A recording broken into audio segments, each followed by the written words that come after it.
सोचिए, सन 1888 का लंदन। धुंध इतनी गाड़ी की गैस लाइट की रोशनी भी दब सी जाती है। गलियां संकरी, दरवाजे बंद और एक तरह का सन्नाटा, ऐसा सन्नाटा जो बार बार किसी चीख की उम्मीद में टूटता है। व्हाइटचैपल, एक इलाका जहां भूख, बीमारी और गरीबी रोजमर्रा की कहानी थी। और उसी धुंध में एक परछाई घूमने लगी, इतनी नुकीली, इतनी खामोश कि लोग उसे साया भी कहने लगे। वे नाम दे बैठे, जैक द रिपर। 31 अगस्त की सुबह को एक लाश मिली, मैरी एन निचोल्स। गर्दन पर गहरा निशान, शरीर पर निशान ऐसे जैसे किसी ने घिनौने तरीके से वार किया हो। शुरुआत में लोगों ने सोचा यह कोई आम हत्या है, लेकिन कुछ दिनों में वही गलियां दूसरी कहानियां सुनाने लगीं। 8 सितंबर को एनी चैपमैन का शरीर मिला। जिस तरीके से उसे घायल किया गया था, उससे पुलिस तक सहम गई। 24 सितंबर को एक खत मिला, डियर बॉस।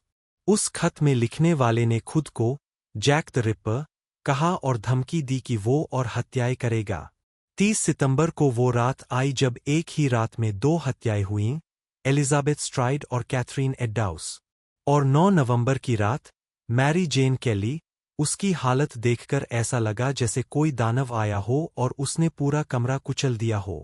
3 महीनों में 5 महिलाओं की मौत, हर बार हत्यारा गायब। शहर दहशत में डूब गया। लोग रात में बाहर निकलना छोड़ दिए और पुलिस हाथ पर हाथ रख के बैठी नजर आई। उस समय फॉरेंसिक विज्ञान का युग नहीं था। कोई डीएनए टेस्ट नहीं आधुनिक साक्ष्य। शहर की पुलिस ने सैकड़ों लोगों से पूछताछ की, कसाई, डॉक्टर, मजदूर, नाई, पर हर बार सुराग धुंधला हो गया। यही खालीपन चिराचिरा कर कहानी बन गया। जब सबूत खत्म हो, दिमाग नए किस्से गर लेता है और जन्म लेती है साजिशें। पहला नाम जो बार बार सामने आया, वह था आरो कोस्मिंस्की, एक पोलिश यहूदी नाई, जिसके बारे में कहा गया कि वह मानसिक रूप से अस्थिर था और महिलाओं से दुर्व्यवहार का इतिहास था। कई साल बाद एक शॉल पर मिले खून के निशानों के आरएनए, डीएनए का मिलान किया गया और कुछ शोधकर्ताओं ने दावा किया कि कोस्मिंस्की से मेल खाता है, लेकिन उस शॉल की प्रामाणिकता पर बड़ा सवाल उठा। समय, संभाल और संदूषण ने नतीजे को विवादित बना दिया। एक और नाम था मॉन्टेग्यू ड्रूइट, एक शिक्षित वकील, जिसकी आत्महत्या हत्याओं के बाद हुई। कुछ रिकॉर्डर और समकालीन लेखकों ने गिरावट के उस समय को जोड़कर कहा, शायद वही था। परंतु ये सब संकेत मात्र थे, ठोस नहीं। प्रमाण कहीं खो गए या कभी मौजूद ही नहीं रहे। फिर आई सबसे सनसनीखेज थ्योरी, शाही परिवार का नाम जुड़ गया। कुछ लेखकों ने दावा किया कि प्रिंस एल्बर्ट विक्टर किसी घिनौने राज में उलझे थे और उस राज को छिपाने के लिए हत्याएं की गईं। एक व्यवस्थित लंकाछुप के तहत पुलिस और राज्य सक्रिय रहे। यह विचार आकर्षक तो था, क्योंकि शक्ति और रहस्य का मेल हमेशा हिटलर जैसा ड्रामा देता है, पर इतिहासकारों ने इस पर स्टडी की और कहा कि इसके लिए ठोस दस्तावेज और तार्किक लिंक बहुत कमजोर है। पर यहीं पर दुख भरी सच्चाई नजर आती है। लोग उस कहानी को चाव से मानना चाहते हैं, क्योंकि वह आसान और रोमांचक है। किसी ने पेंटर वॉल्टर सिकर्ट को भी निशाने पर लिया। उसके पेंटिंग्स में चेहरों की विकृति, महिलाओं की परछाइयां और एक प्रकार की हिंसक ऊर्जा दिखती थी। कुछ आलोकित लेखक इस कला को अपराधी की मानसिकता के संकेत के रूप में पढ़ने लगे। पर कारीगर और कलाकार के बीच जुड़ाव हमेशा संदिग्ध होता है। सृजनात्मकता अक्सर अंधेरे में पलीबड़ी छवियों को जन्म देती है, और अंधेरे आत्माओं के आरोप कभी कभी गलत ठहरते हैं। एक और कहानी थी, फ्रीमेसन्स का कथित हस्तक्षेप। गुप्त संगठनों की कहानियां लोगों को खींचती है। रात्रि, साइंबॉल और संकेत। कुछ पुरानी व्याख्याओं ने हत्याओं के चिन्हों और रिमार्क्स को ऐसे चिन्हों से मिलाने की कोशिश की, मगर यह सबसे अधिक रोमांचक पर सबसे कम प्रमाण वाली कहानी भी निकली। अफवाहें जितनी तेजी से फैलती है, उतनी ही कम सत्य के साथ टिकती है। इन सबके बीच खतों का जो सिलसिला चला वह और भी अजीब था।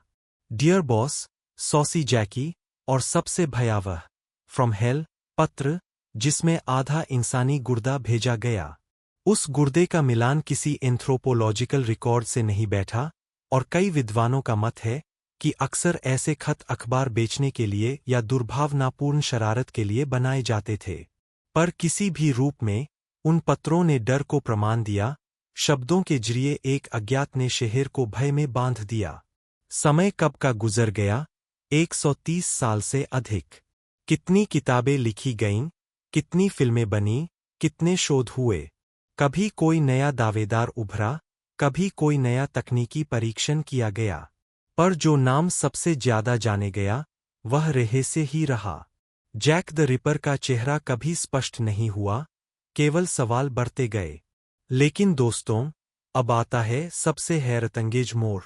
सन 1888 के बाद जब हत्याएं अचानक बंद हो गईं, तो सवाल उठा, जैक द रिपर गया कहाँ? पुलिस ने खोजा, इतिहासकारों ने खोजा, लेकिन कोई पक्का जवाब नहीं मिला। और यहीं से शुरू होती है वो कहानी जो हमें सीधा भारत और महात्मा गांधी तक ले जाती है। कहा जाता है कि कातिल इंग्लैंड छोड़कर चुपचाप भारत आ गया। इतना ही नहीं, कुछ अफवाहों में दावा किया गया कि आगे चलकर वही शख्स दक्षिण अफ्रीका तक पहुंचा। वो दौर याद कीजिए, वहीं दक्षिण अफ्रीका में एक नौजवान वकील अपनी लड़ाई शुरू कर रहा था। नाम था मोहनदास करमचंद गांधी।